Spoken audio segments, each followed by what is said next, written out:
Parliament के साथ विषय ही नहीं आया।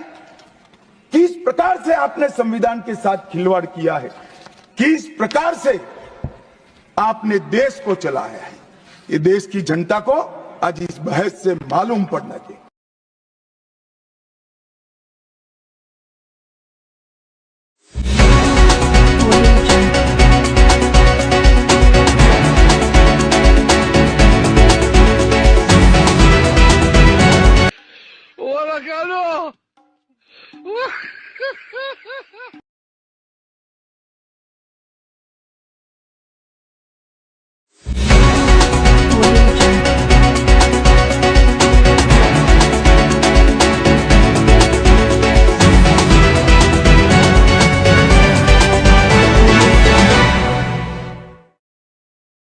हर सनातनी को ये बात नोट कर लेनी चाहिए, देश धर्म और अपनी देवियों की रक्षा के लिए अब बिना शस्त्र उठाए महाभारत का युद्ध जितवा देते हैं। कौन? वही देवकी नंदन। तो हल्के में मत लेना, देवकी नंदन नाम है मेरा, पर हम में एक गुण है, उसकी कृपा का फल है।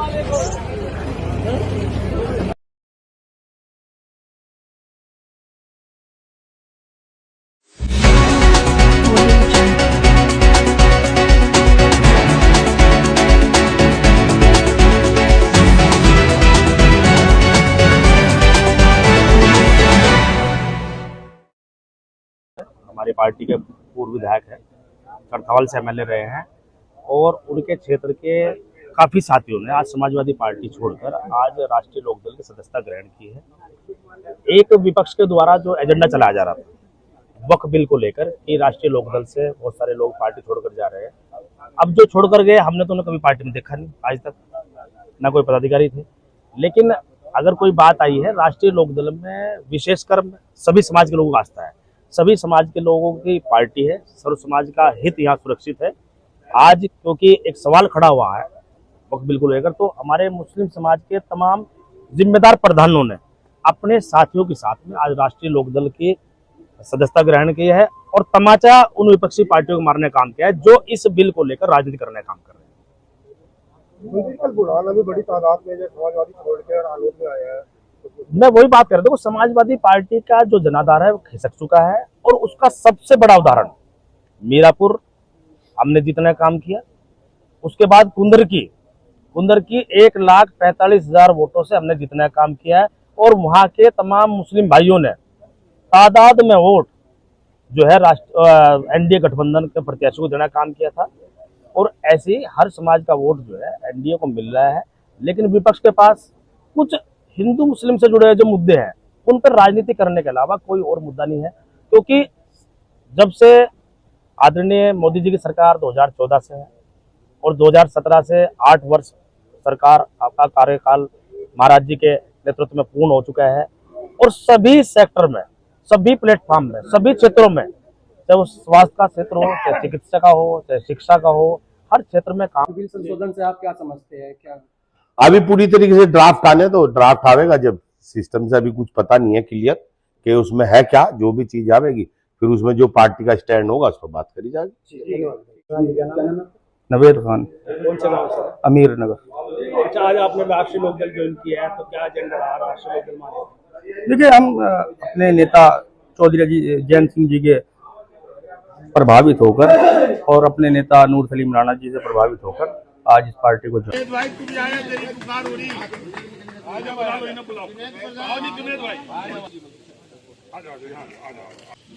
निर्देश आए थे ऊपर से, तो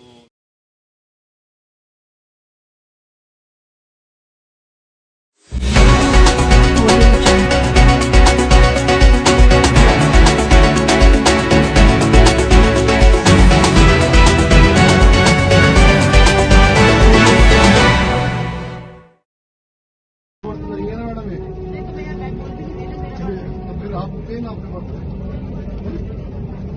ये वर्ष आपका जब बहुत मजाक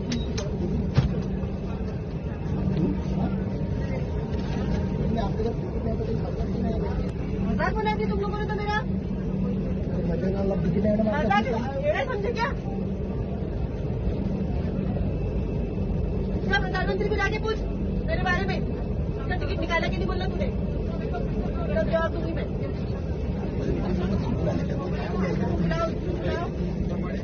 अरे तो चालू गाड़ी तो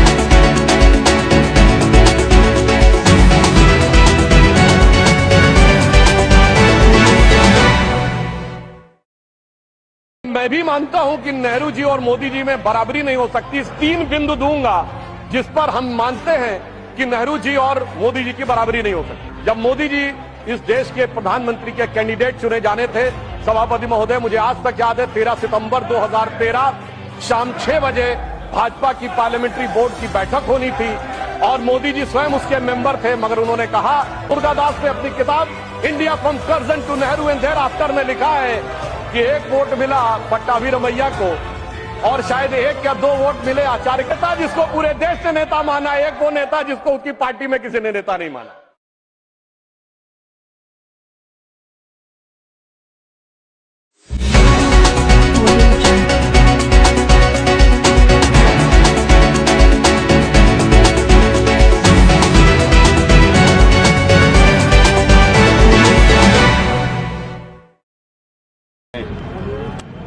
जो मार खा रहा है उसी को आप बिठा रहे हैं। एक थाने में आपके यहाँ बिठाया हो, बैठा हुआ है ना। एक दूसरा, आपको ये भी मालूम है कि 24 घंटे ज्यादा आप किसी को नहीं बिठा सकते, आपने बिठाया हुआ है तो वर्दी उतारिए। पार्टी नहीं है, हम आपके, मैं सबको बोल रहा हूँ, अभी हमारी आपसे मुलाकात, आपका आशीर्वाद अगर पार्टी बनना है तो वर्दी उतारिए, खुले मैदान में आइए, हम लोग उसका वो करेंगे। लेकिन अगर पुलिस की नौकरी करनी है तो पुलिस की मर्यादा और वर्दी की पवित्रता का ध्यान रखिए और आप जाइए फर्जी और निर्दोष लोगों को छोड़िए। नहीं, उनको छोड़िए, उनको दवा के लिए ले जाएगा।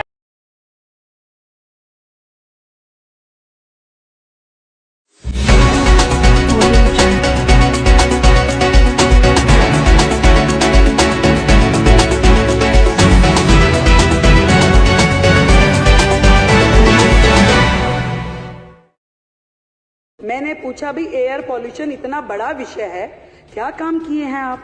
तो जी अधिकारियों ने बताया मैडम बहुत काम हुआ। मैं कहा अच्छा भाई क्या काम हुआ? कह रहे जी 3 सेक्टर में काम हुआ। मैं कहा बड़ी अच्छी बात है, 3 सेक्टर में काम हुआ तो बताइए।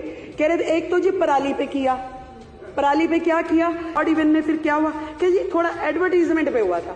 मैं कहा कितना हुआ? कह रहे जी एडवर्टीजमेंट में 19-20 में तो हुआ 11 करोड़, 20-21 में हुआ 16 करोड़ और 21-22 में हुआ 26 करोड़। वो योजना जो ऑड इवन गाड़ियां, किस बात का खर्चा भाई? आपने एक संदेश देना था कि जी आप ऑड इवन, जिसका रिजल्ट कुछ नहीं निकला।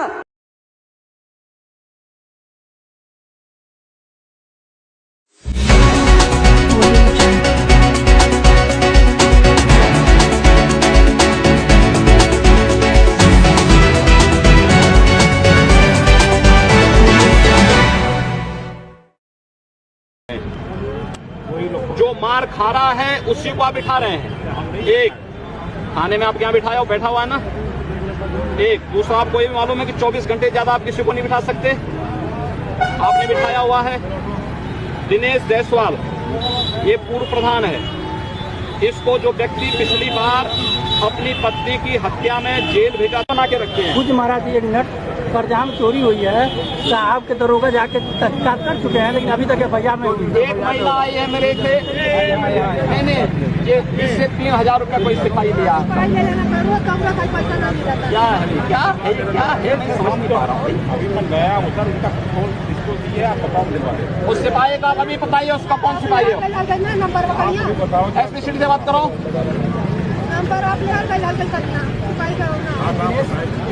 कौन सिपाही पैसा लिया इनसे? वो पैसा वापस करवाइए, नहीं तो FIR दर्ज करवाइए इनकी, उठा के बंद कराइए उसको।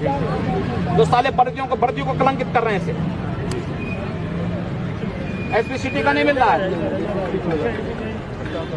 अगर पार्टी बनना है तो वर्दी उतारिए। ये पार्टी नहीं है, हम आपके, मैं सबको बोल रहा हूँ। अभी हमारी आपसे मुलाकात, आपका आशीर्वाद अगर पार्टी बनना है तो वर्दी उतारिए, खुले मैदान में आइए, हम लोग उसका वो करेंगे। लेकिन अगर पुलिस की नौकरी करनी है तो पुलिस की मर्यादा और वर्दी की पवित्रता का ख्याल रखिए और आप जाइए फर्जी और निर्दोष लोगों को छोड़िए। नहीं, उनको छोड़िए, उनको दवा के लिए ले जाया जाए।